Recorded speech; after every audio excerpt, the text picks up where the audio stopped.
Hi, welcome to Lady Overlander Radio. Tonight we're chatting with Angela and Annika of the Wonder Year book. Stay tuned. Grab your favorite drink, whether it's a coffee, cocktail, or tea, and get ready. It's Ladies' Night on Lady Overlander Radio.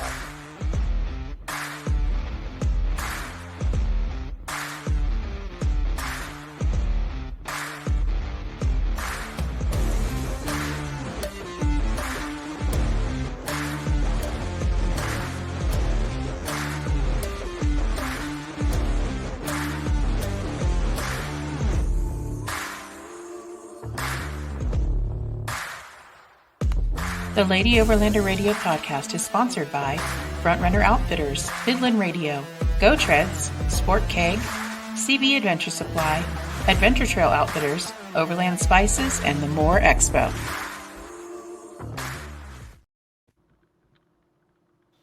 Hey, Arla. Hey, girl. Hey. Hey, girl. Hey.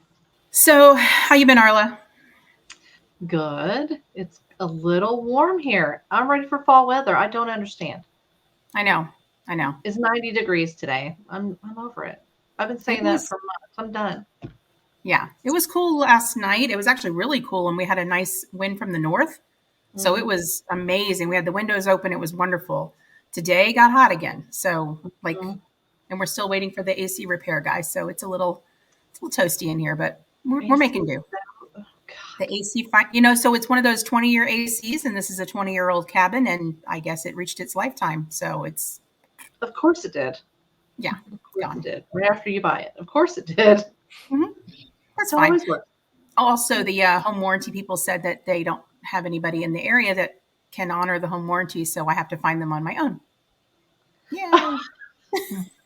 You have to live in the woods and off grid. Yes. Out in the woods. But anyway. That sucks. So that's not why we're here tonight, though. We're here tonight to chat with these two lovely ladies, Annika and Angela, and we're here to talk about the book that you guys co-wrote with Julie, who could not be with us tonight, called The Wonder Year, a guide to long-term family travel. So we're very excited to talk about this book. We're very excited to meet you guys and get into the weeds with everything and find out all the great tips and trips you guys have to offer. So we're going to start with you, Angela, and go ahead and introduce yourself, and then we'll jump over to you, Annika. Thank you so much for having us here tonight. I'm Angela. I'm originally from Ohio, and I've lived quite a few places across the U.S., and my family was living in the San Francisco Bay Area for nearly 20 years before we launched on our own Wonder Year.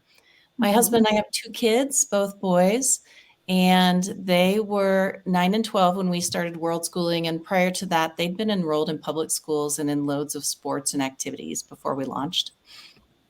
And just briefly on the professional side, I have an engineering degree and an MBA from Berkeley, and my career background's healthcare and biotechnology before I took a detour in a different direction of life. Very awesome. Thank you. Annika? Yeah, hi, my name's Annika, and I'm from the San Francisco Bay Area. In my earlier life, I'd spent a lot of time with my own family traveling around in a VW bus and had wonderful memories from that. I was a Peace Corps volunteer in Thailand and Laos.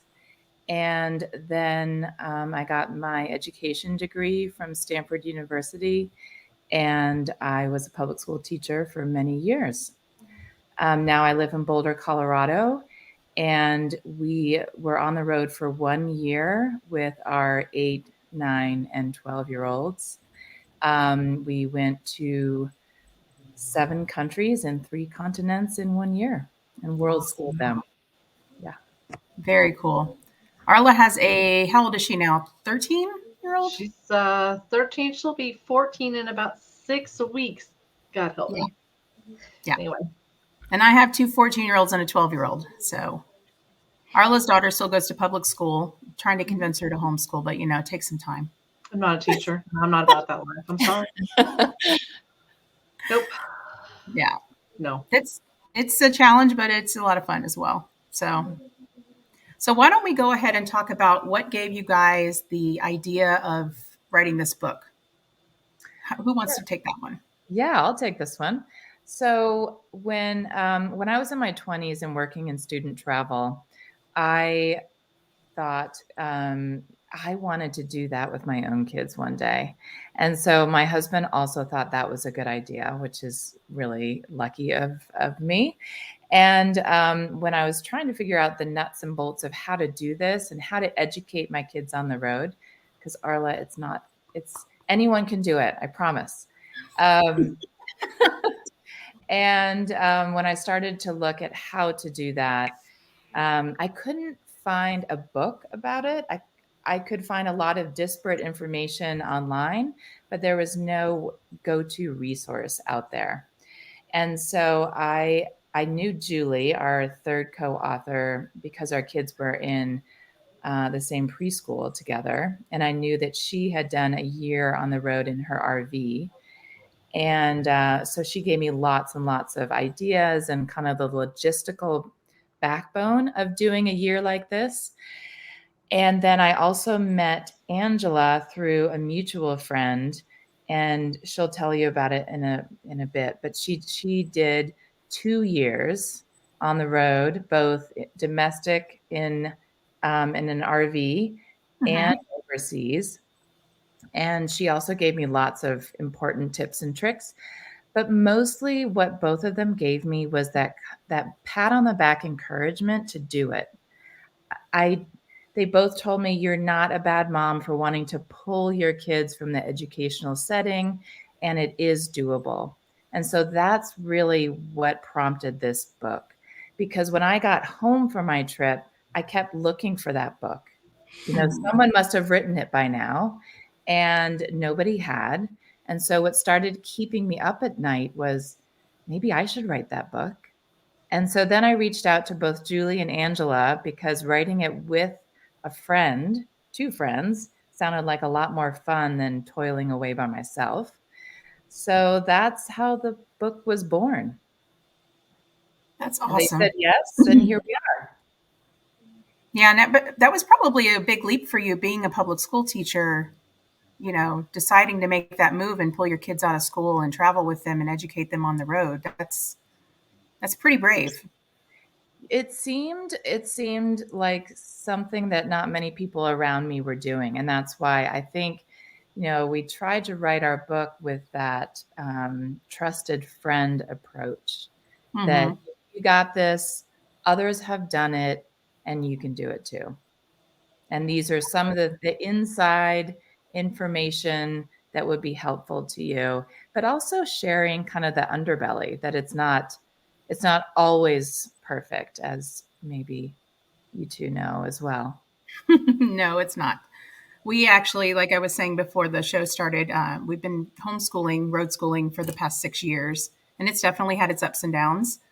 And we've tried different curriculums, and we've done unschooling, and we've done hybrid, and we're constantly evolving with the way that we're introducing concepts and ideas to the kids. But it's not as easy as it sounds at times either. So there's some days that nobody feels like doing school, and some of those days we just don't do it that day, and I think that's okay. But I don't think that we don't really do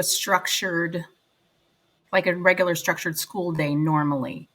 They have their classes that they have to do now. They get them done. Some of them prefer to do it in the morning. Some do it in the evening. Some do it in the middle of the day. We kind of just go with the flow. And I think that blows people's minds, though, because I was staying with a friend recently, and her kids had to go to bed at 8:30 because they had to be up at 5:30 for school in the morning. And she said, "Well, what time are your kids going to bed?" I said, "Probably about 10 or 11. She said, what time do they get up for school?" I said, "About 8 or so. And then they eat breakfast and everything. And then they get started." And she's like, "Oh, okay." But that was unheard of when I was a kid. You went to bed at 8 o'clock, you got up in early morning, you got on the school bus, and that was it, So it's interesting to see how things have evolved over the years, and how I believe homeschooling, world schooling, road schooling, all of those have kind of come into a little bit more of the norm. I think it's still the unusual way to go, but it's a little more of the norm. Would you agree with that, Angela? Definitely. And I was like Arla. I just want to say I am not a teacher, and my kids were in public school and doing fine. And I felt like I was leaving the education. I was an involved parent. I knew what was going on, but I was leaving most of their education to the teachers. And so when I started, it was cold. I had no idea what I was doing. And, I started by researching a ton and trying to gather information in all the different ways I could do it. And then I got overwhelmed by all the different ways I could do it.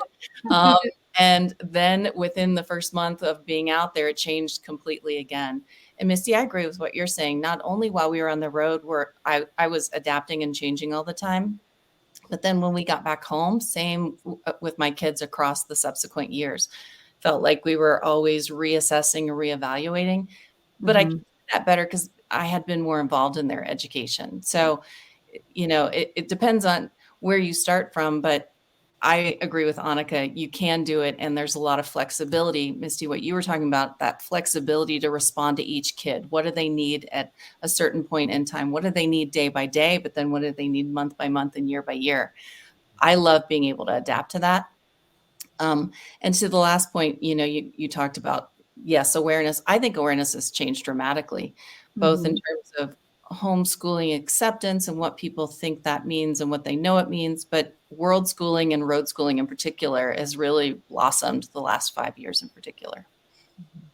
Yeah, as I was mentioning before, I know several families that are currently traveling internationally and homeschooling their kids, and they go to different, world school pop-ups and, temporarily enroll their child in, like my friends are in South America right now. They enrolled their son in Spanish, and kind of immerse him in the local education system there. And they, that's what I like about world schooling specifically, is that as you travel, you can meet up with other families. You can do all kinds of different activities together, where you can enroll your child in a local school for a little while and let them have that experience. So it really is very flexible. And so when my family went, I feel like we kind of did our thing. Like we connected with some people along the way, but I didn't know about all the things that you're talking about. Back then there were summits and the hubs and pop-ups were starting. Mm-hmm. One of the things we try to do in the book is put all those things on the menu, right? Because if you don't even know what to ask, you don't know what's out there. And you're right, there are so many different ways to do it. We try to break it down into all the ways, you can tap into teachers in the world. So homeschooling, often we're the teachers. You can lean on some other resources, but world schooling and road schooling, you can really be out there and tap into lots of other resources for your kids as well. I agree.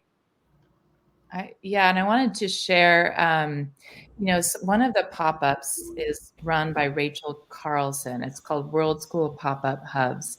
And some families have been keeping up with each other over the years, so much so that they had their own prom in Normandy. They rented a castle, and these world school kids had their prom with these lifelong friends that they've been meeting up with. And so there is really a true sense of community out there. And so those are the pop-ups. But then there's also these hubs where people will hire teachers, and you can go there for a full month. And sometimes it's, you pay a fee. Sometimes it's a co-op kind of a situation. But there are all kinds of really interesting options these days. Yeah, one absolutely. other piece that's expanding, I feel like now what's happening is that there's new companies also folding in the digital nomad aspect of working remotely. So we all got a really big look at working remotely and schooling our kids with distance learning in whatever form that was for people during the pandemic. But it really has opened up, I think, a lot of families thinking about how they can work and educate at the same time. So there's some companies like Boundless Life and Working Without Borders and others popping up that offer kind of a package all in one, accommodations, a place to work, activities and education for both adults and kids. So it really runs the gamut all the way from something like that to still somebody doing it. It's our family doing it on our own on the road. That's awesome. So how do you recommend people earn income on the road? You mentioned remote work. Have you guys experienced any different ways of earning income while you were traveling? Well, I'll let Angela speak to this, but I want to share just, really quickly here that We were small business owners as well before we left. We own a vinyl record store in Boulder, Ooh. Colorado, and we really worked, 5 years leading up to our trip, getting managers and everybody ready to hold down the fort. So, we rented out our house, and that was a big source of income for us, especially the places that we went to. Nepal, you can live on not a whole lot of money. Maybe you'd be hard pressed to spend $100 for a family of 5 for a week. So, the other part of that is just, dialing back your expenses. And there's a recent statistic I just want to throw out that I've just seen that of the digital nomads out there right now, more than 70% have kids with them. So Mm-hmm. I think the stereotype is that it's, a single person, out there working in Bali, but it's really not. The Yeah. digital nomads are more and more family. Yeah, and I think a large portion of them, like you said, are like either single people and young couples just starting out that don't have kids yet. But I've been the last 3 or 4 years, I've seen a lot of families being out there. I know when we first started RVing full time back in 2017, we felt like we were like lone wolves, and then there was a big explosion of full time, family travelers throughout the United States, and then RV parks got really hard to book and all this other stuff. And we switched over, more to overlanding and getting out more remotely and stuff. But we've still, encountered a lot of different families that are doing that, whether they're driving a big, giant rig, or they're doing multiple vehicles like us, or they're van lifing it with just one kid, or however that looks for them. But there are definitely more and more families out there, which I see continuing to grow. And I do think that the pandemic, I think you're right. I think the pandemic really kind of said, hey, I can work remotely and I can also take my kids with me and it's going to be okay, you know?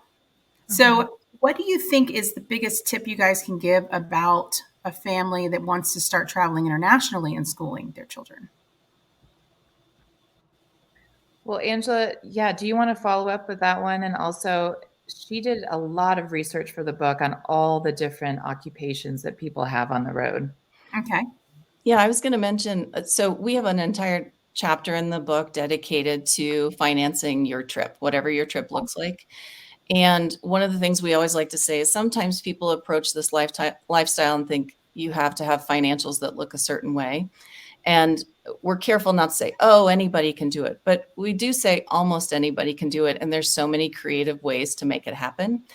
I think of it in kind of 3 big categories. There's location dependent work. So people who take on seasonal roles or consulting work or assignments that are for a fixed period of time. And a lot of times they'll like save money and fund their next phase of travel that way. Mm-hmm. Then there's all the digital nomads. And that doesn't mean just IT work. Sometimes I think those things get equated, but really it's any job you can take with you. And that can be hugely varied. And then there's also people who take their skills with them. Say they might have a trade skill, they might be a massage therapist, a teacher of some sort. All of those buckets are roles and jobs and professions you can take on the road with you. In the book, we have a page dedicated to just sort of a laundry list of all the things we heard from families over the years that they do. And our list is actually about a fourth of what we heard. We culled it down, but it's really varied. And the message that we always want to leave people with is with careful planning and thinking about the job you have now and or the job you want to be doing. A lot of times there's a way to make it happen. Absolutely. I've met everybody from traveling nurses to insurance adjusters to people working on oil rigs, people working on pipelines, people doing, just content creator, YouTube stuff. I myself work remotely as in IT. Not exciting, but it works. But yeah, you're right. There's all different kinds of ways to earn money. We've done seasonal volunteering at state parks, and I know people that volunteer at or do side jobs at national parks. And I think that there's, plenty of opportunities overseas to do those different types of short-term gigs as well and make There's money. also, in addition to jobs, you can also use anything you already own. So a lot of people do rent out their house either for short or Mhm. long-term stays. They do house swaps. Not You can't earn money, but you're saving money on the other side on your accommodations. People even are renting out their cars and other assets while they're traveling. So that's actually a nice way to bring in an income stream if there are things you own and can leverage. That's a really good point, actually. I just joined a world schooling group on Facebook that part of it is just about house swapping. Somebody needs somebody to be here and there, and they just kind I'm in that group. of work it out. Yeah. Yeah, I think that's pretty awesome. So, what are some obstacles you guys have run into while traveling in world schooling? Have you guys run into any issues or problems in any countries? Hmm. I'll share. This is not necessarily country specific, but Okay. it can. I think when you're traveling in the U.S., there's the idea of kind of, we're going to have great bandwidth.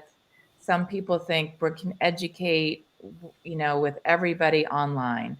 And in a lot of countries, that's just not feasible. Right. When we were staying, for example, in the Greek islands, we did have good Wi Fi. I mean, good enough for one person to be on Zoom at a time. And, they kind of gave us an allowance for broadband usage, and we used it a month's worth up in 1 week.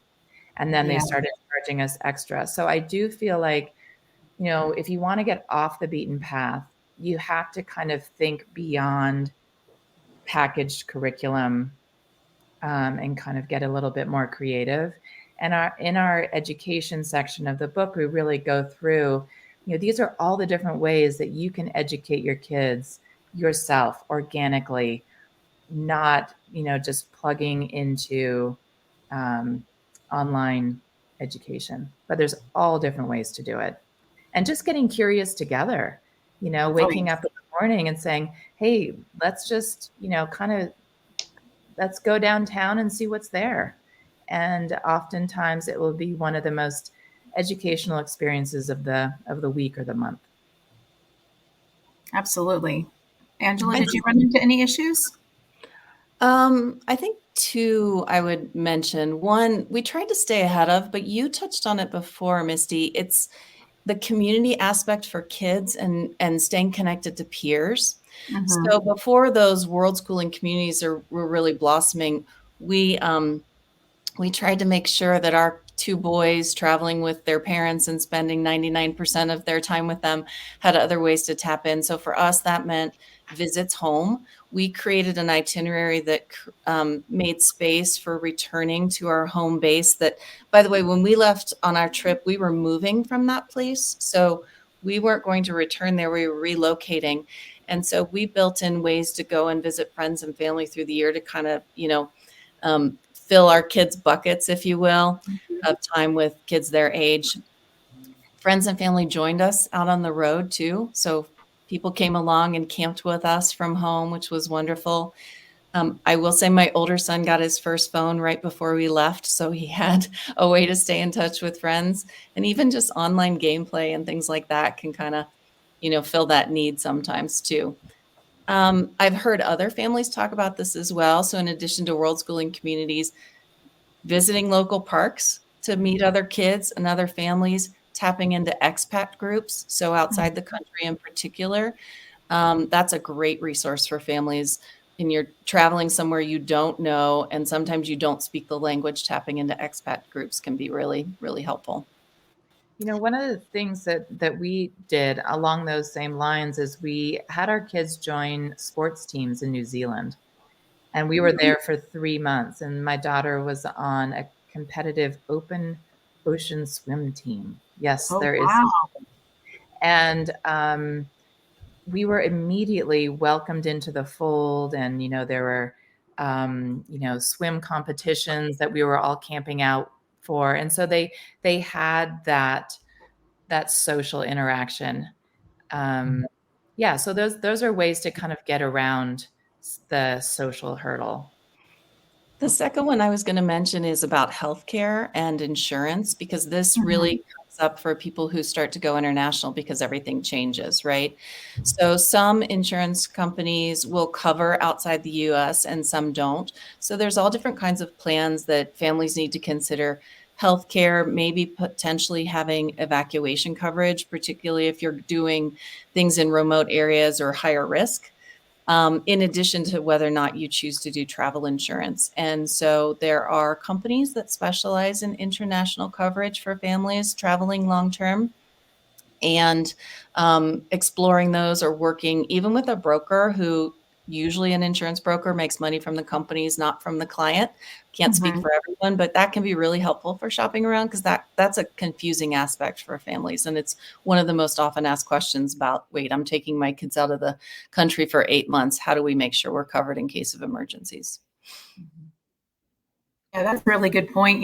Just as people that are traveling with pets as well, if they have an unexpected illness, where do you go? What do you do? That's something that I've been researching myself. And we've had some other guests on recently that have talked about not only health insurance and dental, but also travel insurance and auto insurance, and how in every country that you go into, there's a certain process if you're going to bring your vehicle. So there's a lot of logistics involved. What other logistical type things would you guys recommend people look into? Or I know that you talk about that a little bit in your book, but what would you recommend for people to start researching if they plan on traveling like this? Yeah, it's we do talk about it in the book, and we dedicate sort of a couple of chapters to it. There's one called Travel Logistics, but it shows up other places. Just to step back for a second, one of the things we heard from families over and over again, and that we personally felt, was when you're starting out, it's really easy to feel overwhelmed by all the things you have to solve. So our book is written to kind of present the questions that feel overwhelming, and then begin to answer them and point people to other resources both. So sometimes you don't even know what you should be asking, which is sort of your question here, right? In the travel logistics piece, we talk about, deciding where to go. That can be a really fun and creative mission for a family to take on together, but it can also feel overwhelming. So we even try to give filters to people, what they might consider when they're deciding where to go. And that can be domestic or international. Then it's, how do you get there? It's, where do you stay? It's, what paperwork do you need before you go? All the insurance pieces we were just talking about. How does it impact your financials back home, including paying taxes and all those other logistics? Communicating, staying, connected, both in terms of Wi-Fi, but even when you're really off grid. And the two of you probably know much more about that than I do, but we do try to give that some time and attention to. My family did go really far off grid. We always had a satellite communicator with us. And so all those little detailed kinds of things that you may or may not know about, we try to give a mention, so that really, if somebody's using our book, it can be the go-to source, or start to finish, all the pieces you might need to know. Perfect. That's awesome. Annika, did you have anything else to add to that? Well, I think Angela, kind of covered all the bases there, but I really do think that what we really try to do, because it just can feel so insurmountable, is just, give the reader a checklist to start ticking through all those questions and answers. And sometimes there are just really surprising ways through. And I'll give you one example. In Nepal, we were really starting to look at evacuation insurance, which can be extremely expensive. And there are ER doctors that can be on call for a family, but you pay a membership fee. And then we realized that our travel credit card would cover international evacuation from Nepal. Oh, and wow. It was included. We had no idea.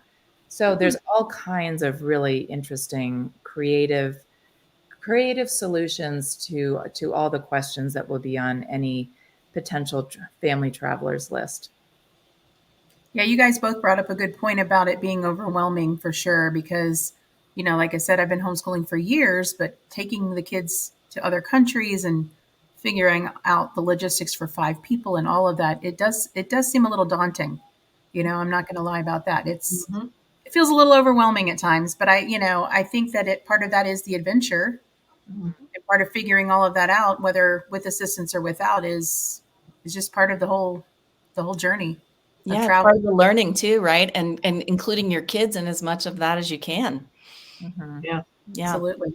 You have such a head start, though. I mean, given what you've done already, it's such a head start. And one of the things somebody shared with us, and we like to share with other families, is for those who don't have a head start, they really, haven't traveled much with their kids yet, is start closer to home and for shorter Mhm. durations, and then build on both of those things. Go further and go longer, and that seems to work really well for families, particularly with young kids. See how the kids do. See what Mhm. kind of travelers they are. What do they need? What do you need to bring?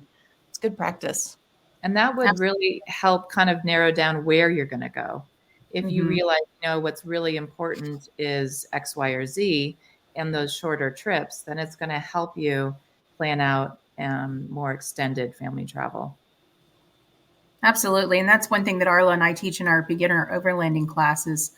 When people start, where do I start? Start locally, start close to home. That way, if you forget something at home, you can run back and get it if you need to. Go out for a couple of days, see what works, what doesn't, and adjust accordingly, right? It's the same principles that would happen.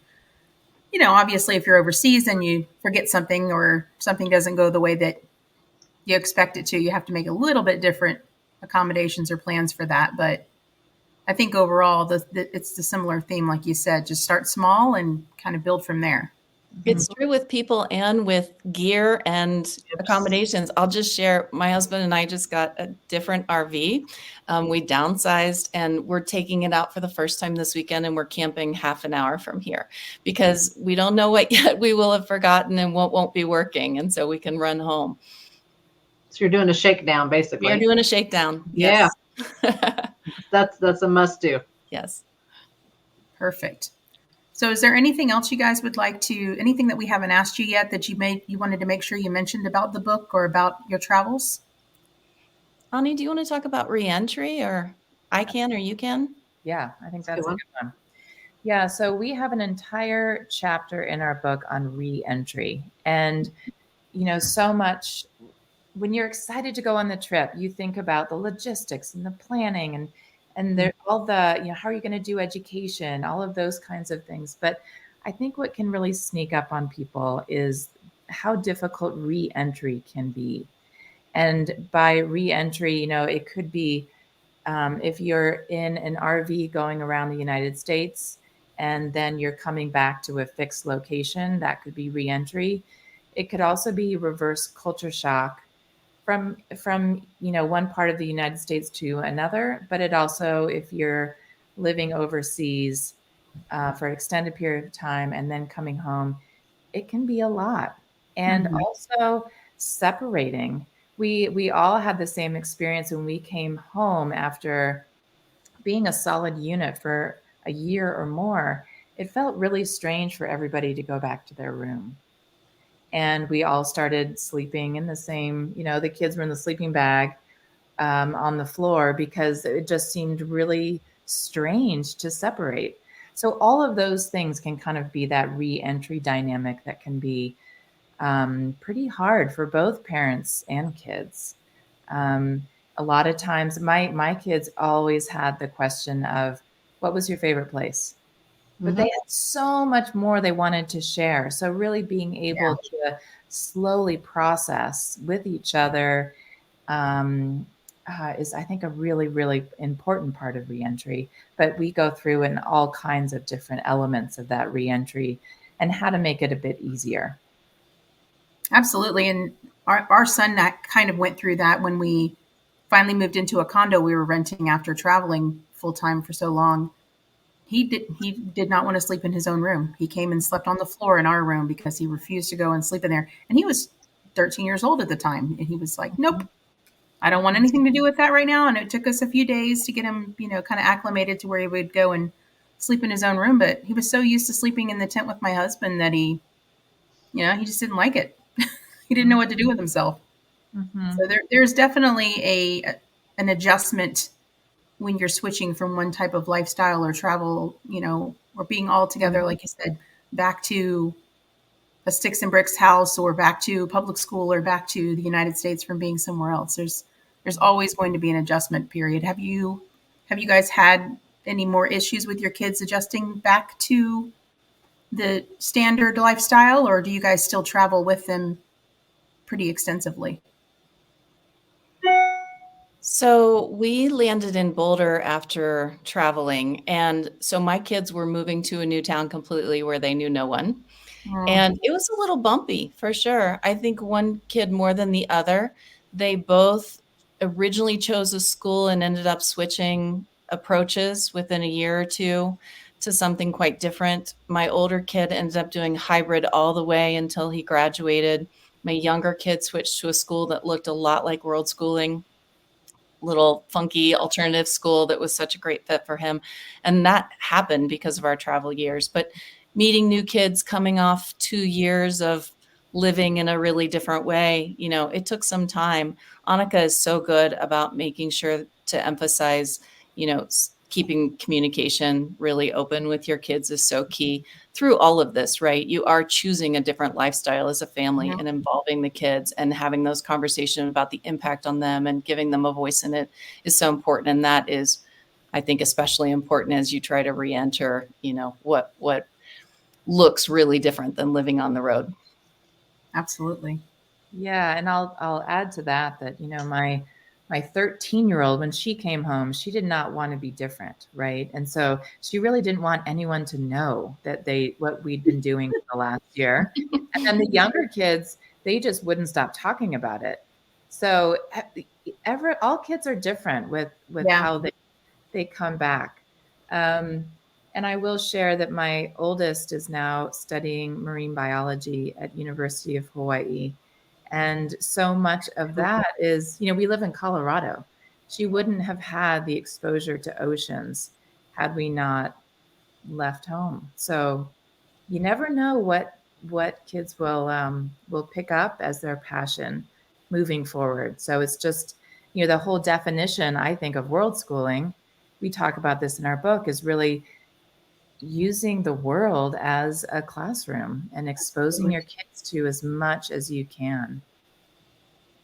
And even if you can't do it full time, doing it on the weekends, doing it part time. I know like Arla works full time in an office. Her daughter goes to public school, but getting out there on the weekends and going exploring new places and as much as possible is another way that you can do that if you don't have the ability or financial means or whatever to travel like that, or maybe doing shorter trips in the summer when school is out or things like that. There's lots of different ways to expose your children to different cultures and educational options, I believe.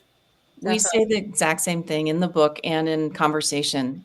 This is a mindset. It's not necessarily the logistics. It's being curious as you head out the door, and that can be right outside the door. I always think of it when I think of camping, because our family does camp a lot. We spend a lot of time in RVs across the years.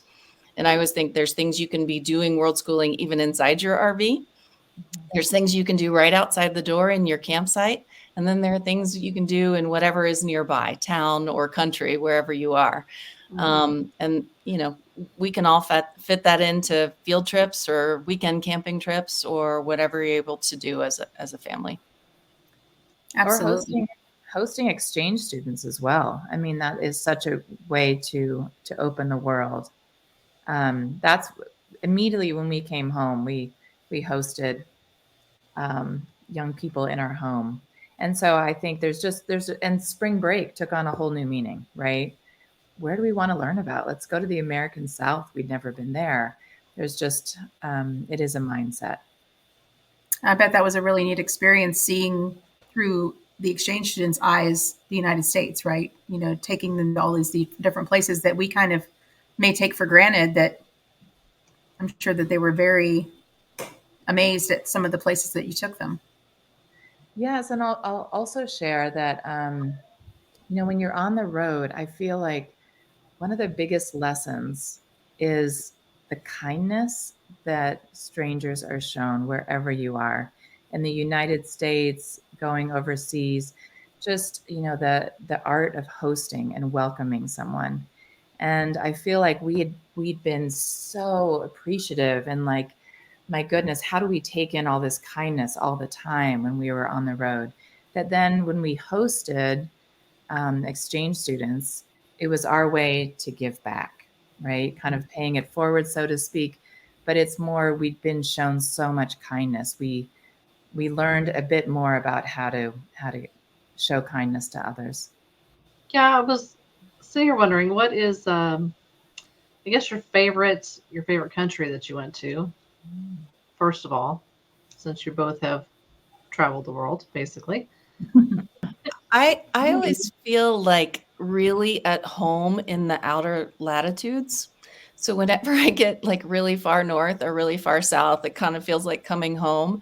I recently did my 23andMe, and that is completely validated in my genetic history. But my very favorite place in the world is Patagonia, like really southern Argentina and Chile. It's so rugged and remote and outdoorsy and kind of raw and gorgeous that I love it there.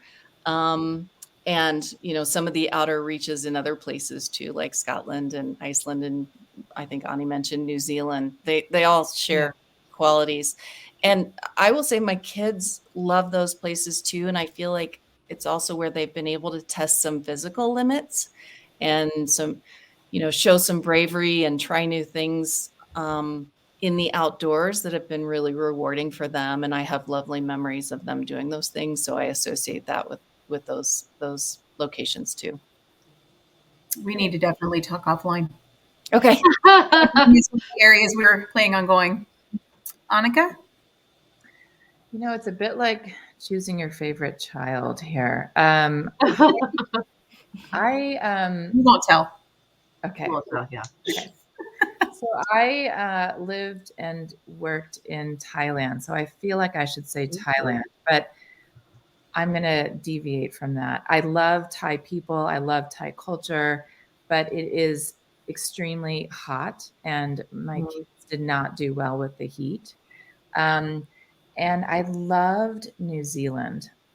I thought that, you know, you have like that just rugged beauty. You've got there, I think they have more sheep than people in the country. So there's not the crowds that you feel in the United States really anywhere you go. And, you know, the people are so nice.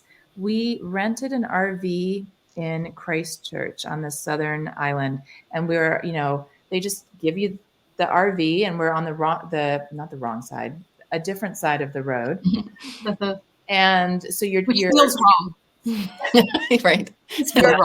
You're extra wide. You're on the other side of the road, and it was like rush hour in Christchurch, which, you know, still it is, you know, a larger city for New Zealand. And we just pulled off the road. You know, we said, let's just wait till it's daylight and just, you know, boondock right here if we can. So there was a guy passing by. We were right on the coast. And we said, do you know if we can camp right here? Is this okay? And he kind of like, I'm not sure, but, you know, I live right down the road. If anybody gives you a hard time, I'm in number 16, just park in our driveway. How long have you been on the road? Do you have any laundry that you need done? You know, just so kind, you know, when you're expecting maybe someone saying, don't park here, but just the kindness of the people was just wonderful. So I would highly recommend New Zealand. Plus, you can communicate. I like it. Mm-hmm. It's funny because people have asked us, you know, because my husband and I have traveled internationally with all the kids. People always ask us, what's your favorite place? What's your favorite place? And we kind of say, I don't know. We might not have been there yet. We might not have gone there yet. So I don't know, you know. There's that old quote, my favorite place is anywhere I've never been. Exactly. That's kind of how we are. It drives people crazy, but we're always wanting to explore a new place and go and, you know, travel and find new things. It drives our kids crazy. I know that. My phrase on this was novelty is my only addiction and travel feeds the beast. Good one. Absolutely. So I put a little ticker on the bottom of the screen. Obviously, you know, your book can be purchased in paperback or in Kindle on Amazon. Are there any other places that you guys have where your book is available? Well, if you don't remember anything else, you can go to wonderyear.com because we have a site that launches to multiple places you can purchase. In Perfect. Colorado, you can get it at REI, we're thrilled to say. You can also order on bookshop.org or barnesandnoble.com, and actually many places where books are sold. Awesome. Thank you. And I'll just throw up a little, that's what the book looks There like, we are. folks. So if you're out there wandering around, that's what it looks like. And it's by Julie, Angela, and Annika. Thank you again, guys, so much for being on the show. And we look forward to our paths crossing at some point. And I cannot wait to dive into the book a little deeper. And I'm sure I'll have more questions as I get further along in it. So thank you Reach again, out guys. anytime. We welcome hearing from you. And thank you so much for having us on tonight. Yeah, Absolutely. thank you so much. Everyone have a great evening, and we'll see you next week.